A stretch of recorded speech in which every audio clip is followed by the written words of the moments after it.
আমার সম্পর্কে তো বিভিন্ন ইলেকট্রনিক মিডিয়াতে রিপোর্ট আসে, আমরা সেভাবেই তোমাকে দিয়েছি। প্রিন্টেড মিডিয়ায় কি তোমার নামে কিছু লেখালেখি হয়েছিল?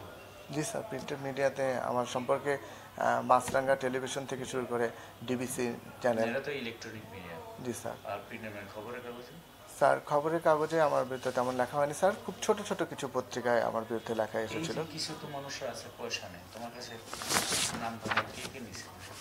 স্যার এরকম যারা নিয়েছে তাদের মধ্যে রুবেল হাসমত ছোট পর্যায়ের, এবং বড় পর্যায়ের মধ্যে সুমন, কালের কণ্ঠ, সাব্বির নওয়াজ, সমকাল, নিজামুদ্দিন, ইত্তেফাকের, এরপরে আবু জাফর সূর্য, এরা এরা নিয়েছে স্যার প্রিন্টেড মিডিয়ার ক্ষেত্রে।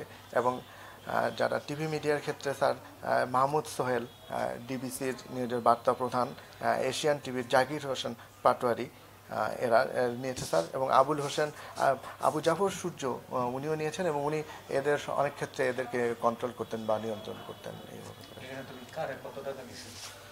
স্যার আমি সাব্বির নওয়াজ সমকাল ওনাকে 5 লক্ষ টাকা দিয়েছি, সুমন কালের কণ্ঠ 8 লক্ষ টাকা, হ্যাঁ নিজামুদ্দিন ইত্তেফাক ওনাকে 6 লক্ষ টাকা, মাহমুদ সোহেলকে 4.5 লক্ষ টাকা, ডিবিসি ওনাকে 50,000 টাকার মতো, এশিয়ান টিভিকে স্যার 2 লক্ষ টাকা জাকির হোসেন পাটোয়ারি, আবু জাফর সূর্য ওনাকে 10 লক্ষাধিক টাকা আমি স্যার দিয়েছি।